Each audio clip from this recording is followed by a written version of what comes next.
here to partake in that?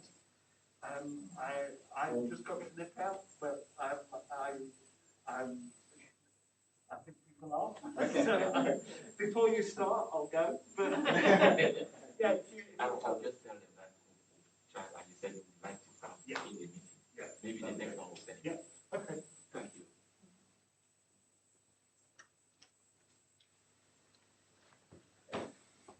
Yeah.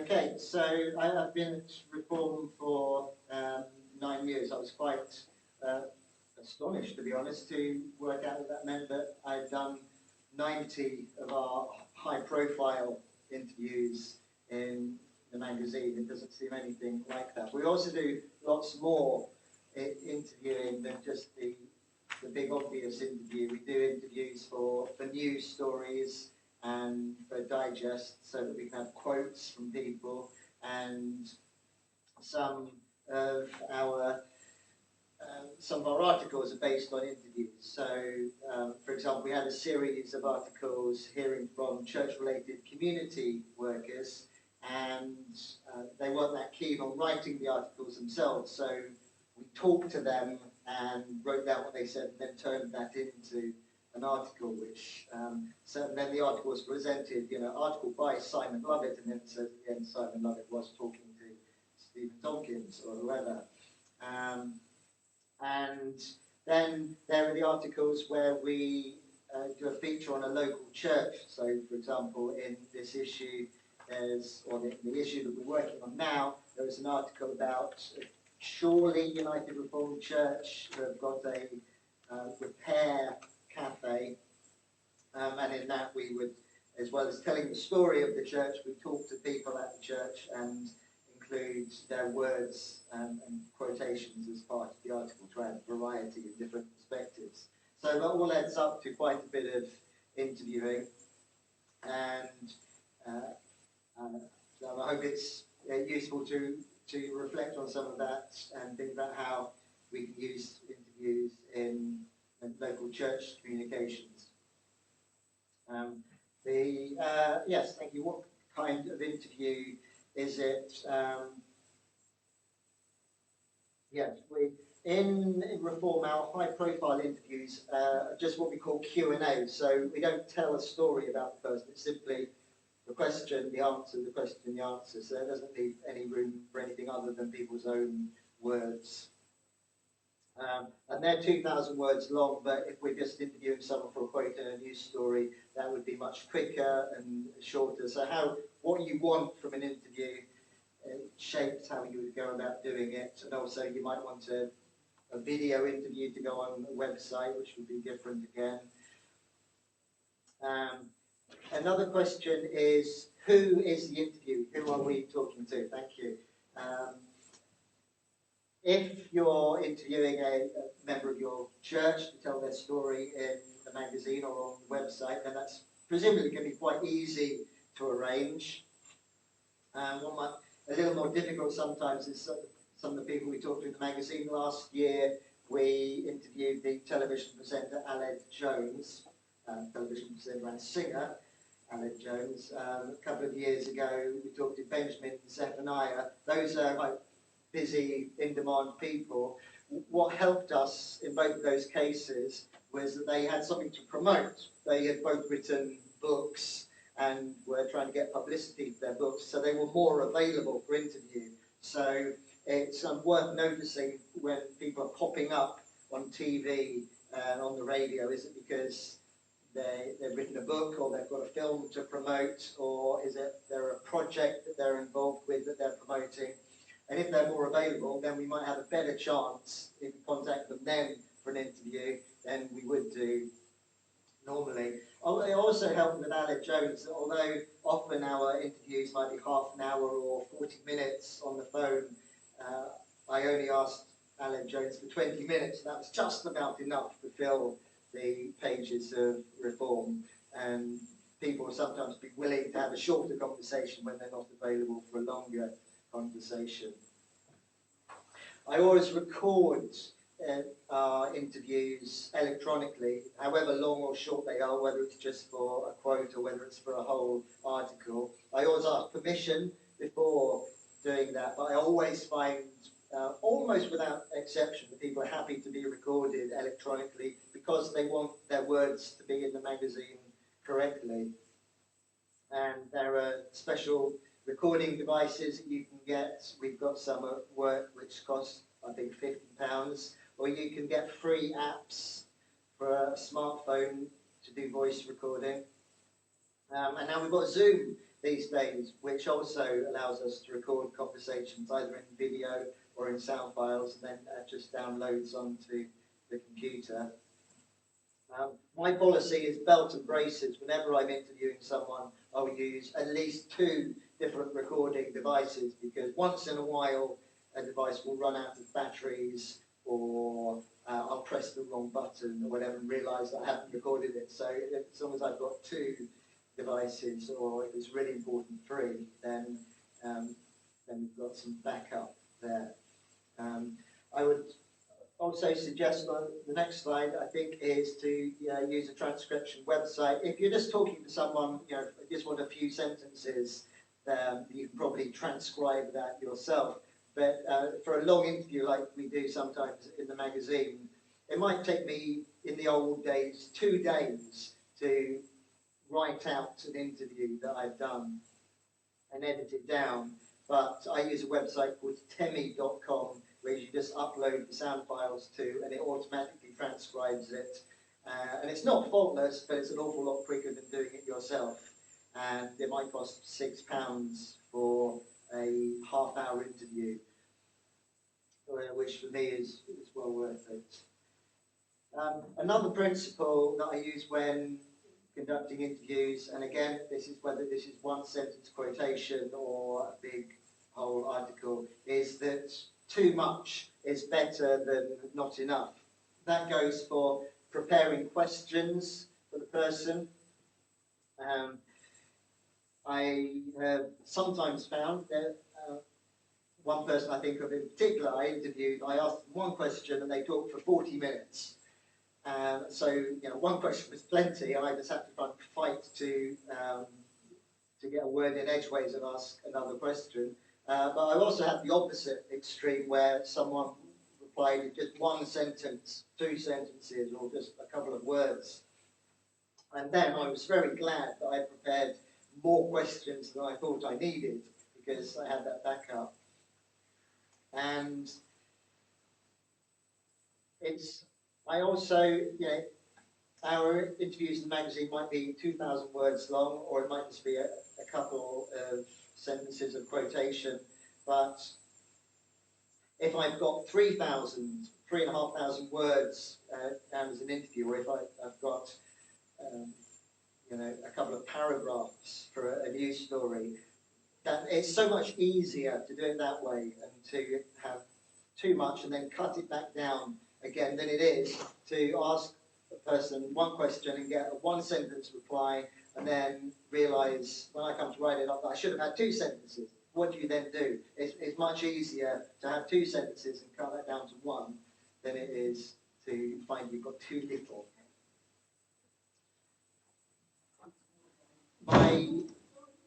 My next principle in interviewing people is to do my research. As I say often when we talk to people, because they've got a book coming out. So in that case, I'll always make sure that I've read their book. I've written books myself, and when an interviewer says, their opening question is, "You've written a book, what's it about?"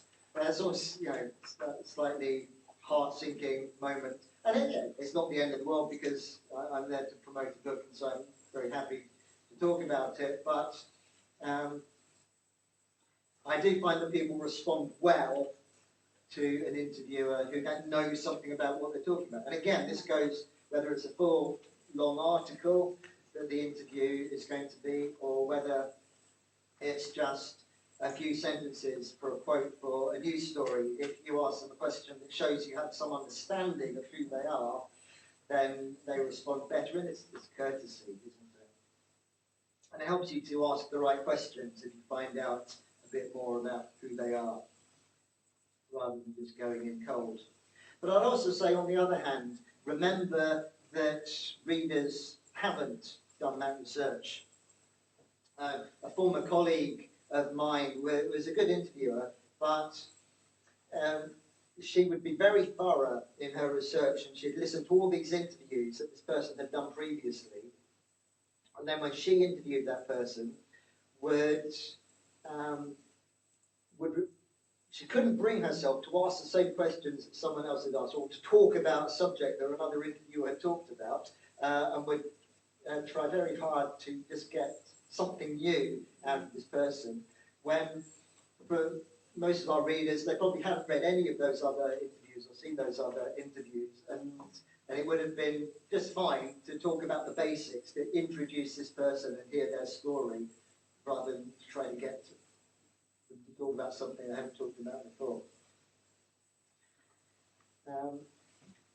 Another thing that I will always do is prepare questions in advance. A good interview is a conversation, but I am not confident I can just go in that conversation and wing it and all the thing is going to work out for the best.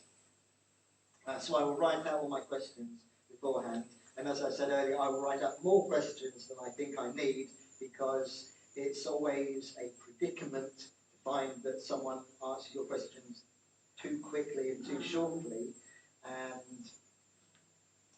and you're kind of left wishing you had more questions to ask.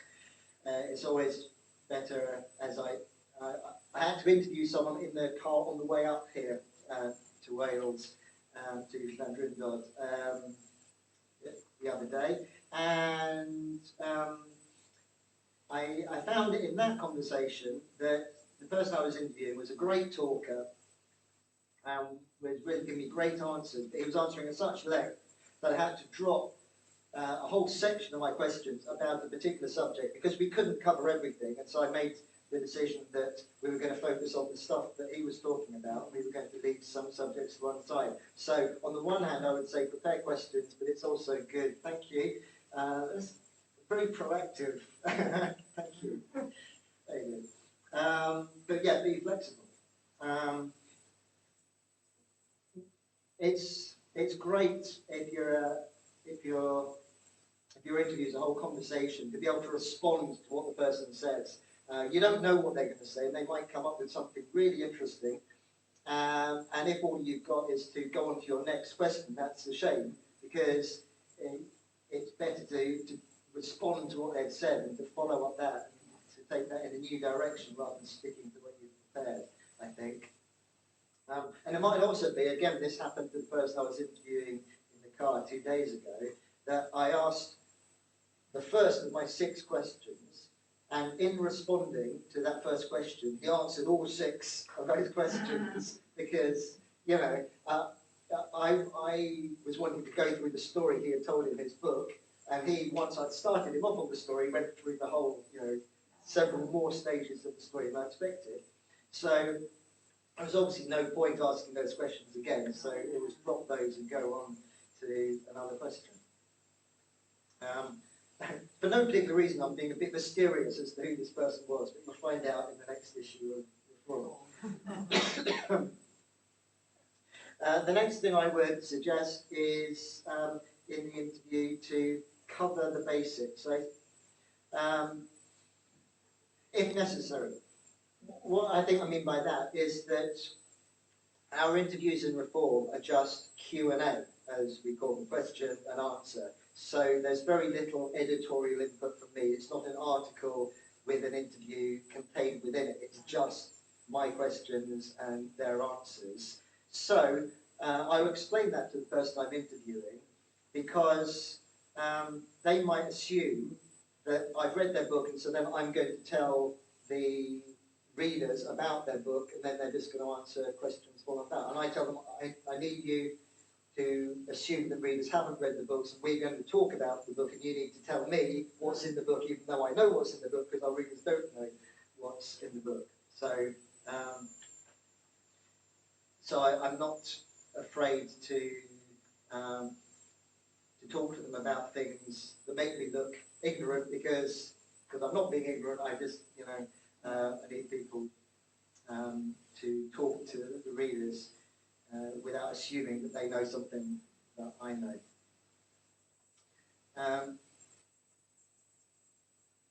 Another thing that that I have suggested to the colleague that I was telling you about before, and another thing that that I would say to her is that I'm a huge introvert, and she was a very extroverted person, and so in our interviews, she would sometimes ask quite long questions, but also the person, the interviewee, responding to her questions would say something, and then as soon as there was a pause, she would jump in with the next question. And I find it's very fruitful. This comes naturally to me anyway, but it's worked very well. I'm not afraid of silence at all. If I'm in a conversation with someone, I'll be quite happy to just sit when they've said something, and I will sit and wait to see if they've got anything more to say. And sometimes what seems to happen then is that even though the person thought they had come to the end of what they had to say, because I've given a pause, they can dig deeper.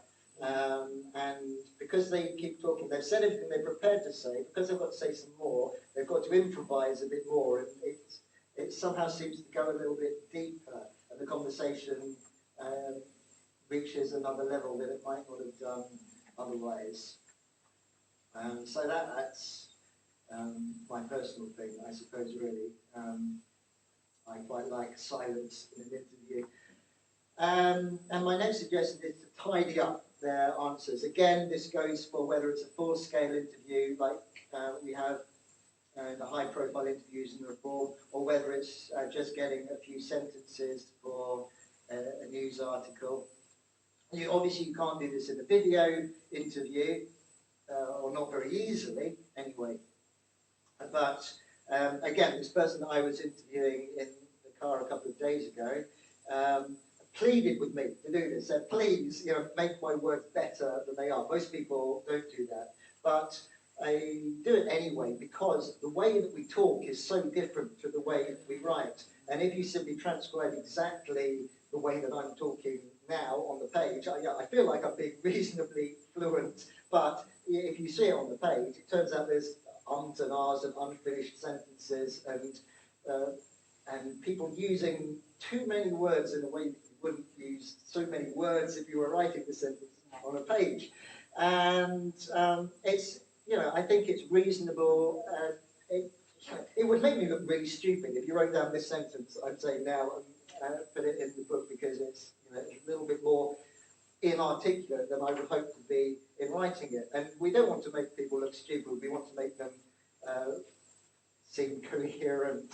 And so, I find that you need to tidy up people's answers and give them proper sentences and make it a little bit more like the written word, because it is going to be read on a page. And it would just be unreadable if it was exactly the way that they talk. But on the other hand, the other side of that is try not to tidy up what they say too much, because the way that we talk reflects so much about us, our personality, maybe our cultural background, our ethnicity. And if you simply make it if you simply tidy up so much that it sounds like anyone could have been talking, then you're at risk of losing their personal voice. So I try to keep that balance and making it readable on the page without losing their voice. And the last thing I've got is that people often ask, can I see what you've written before I publish it? And again, that goes for small things in news stories or great big long interviews, particularly long interviews. And my answer is always yes, of course, but I will never promise that I will make all the changes that they want to make, because quite often people will come back with changes, and it seems quite reasonable to me because, like I say, we talk in a different way to the way we write, and sometimes a sentence which sounds one way when you say it out loud, when you read it, exactly the same sentence on a page, it can mean something a bit different. It can sound more aggressive or more, it can sound ruder. It can just lose the nuance of the way that they were saying it. And so it seems reasonable to me to let people have a look at what they've got and make sure it says what they intended to say, rather than the exact words that they said at the time. And also maybe that they missed a great point that they should have said and they want to squeeze that in, and if it's possible I will do that. But there are people who come back and want to completely rewrite the whole thing, take out all the interesting things that they said and transform it and maybe make it twice as long as it originally was, and that just can't be done. So that's why I will always let people see something, but I will always make sure they realise that I will listen to their comments on it, and I will try to make changes within reason, but I will never promise that I will make all the changes they want, because some people, in my experience, seem to ask for too much when they read their interviews. So that's everything I have to say, reflecting on the interviews that I've done, that I hope would be of some use to you and the kind of things that you might be doing. If you've got any comments or questions, I would be very happy to respond to them. Otherwise, we can go to the next thing. Yes? Have you ever come across a situation when the interview asks you to take what you've written about the article, and if not, you don't publish it? Yes. Yes. Yeah, I think the worst one was in very early days in Reform, when I was just starting. I interviewed someone who, I won't tell you who it was or anything about them, but it was not a bad interview, and they said some very interesting things, and they saw the interview and wanted to change a few things. But for some reason, when the interview was printed, and then they read the printed version, I think they must have got some comments from other people on what they'd said, and they were absolutely furious and wanted the magazine to be pulped, and wanted us to change the interview on the website and to go and get all the magazines back. So that was quite stressful, and I was obviously I couldn't go and get all the magazines that we printed and pulp them, but I was able to say, on the couple of things that they'd said they wished they hadn't said, we can remove those things on the online version, so at least when people are Googling them, they're not going to find out, and that was enough to satisfy that person. I have usually people want to make changes before it's printed, which is the right way around. I much prefer that. And yes, sometimes people's requests are perfectly reasonable, and we're able to accommodate them. Sometimes I have had people who just really want to rewrite the whole thing, and then it's a kind of negotiation. It's often the best bits, from my point of view, the things that I find the best bits, the most interesting things, are the bits that they want to take out. And so I might say, well, I'll take out this bit as long as we can keep that bit. Because I'm sure there are some, some journalists would take the point of view that if you've said it, then I'm going to put it in, and I don't care what you think. But Reform isn't really a magazine like that. We're a bit more friendly, really, so we'll try to meet people halfway. Apologies if I missed this at the beginning, but when you're interviewing someone, how do you actually get that down? Do you record it on a device? Yeah. Yes, I did talk about that. So, yes, I will always record interviews electronically. I suggested using at least 2 devices because I find once in a while I'll press the wrong button or it will run out of batteries halfway through or what have you. So when that happens, I'm always very glad that I've used on 2 devices. We have recording devices at work which I think cost about £50, which are just electronic recording devices. I've got free apps on my phone that record. The disadvantage with them is that most voice recording apps on phones don't allow you to record a phone conversation. You can use your phone, like now, I could use my phone to record this conversation, but if I'm talking on the phone, I can't record that. I have actually found an app called Cube ACR that allows me to record phone conversations that I'm having. Its default setting is to record all my phone conversations, which I think is pretty dodgy, so I managed to override that, and it's just when I particularly need to record phone conversations. But yes, and I would always ask permission of the interviewing to record it as well, whether it's in person or it's online.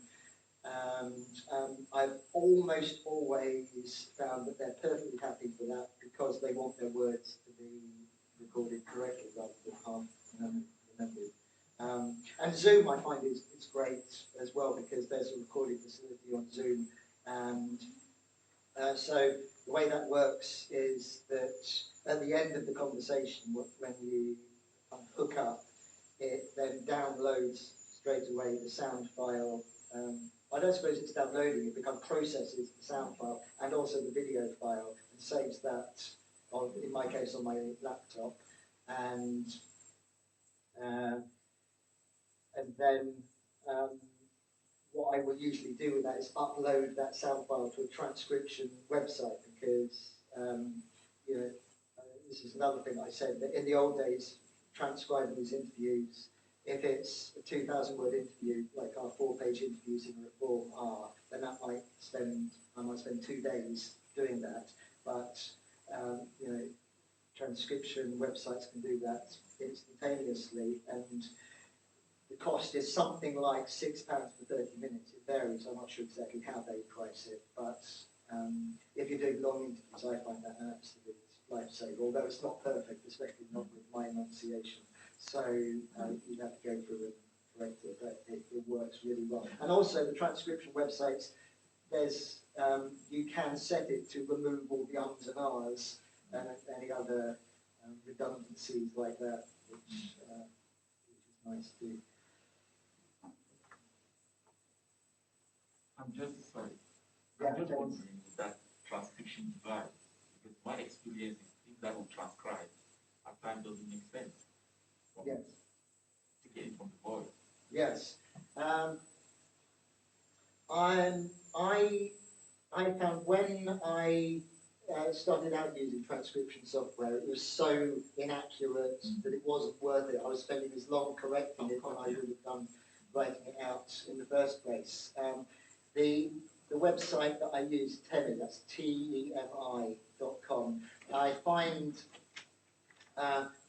it varies. I interview different people, obviously, and some accents it responds to better. I guess it's American software, and so American accents it really likes. My accent it's not too fond of, but yeah, it's worth a try, I think. Okay. Thanks. I've taken down the. I'd also recommend rev.com, rev.com, which is a similar service, but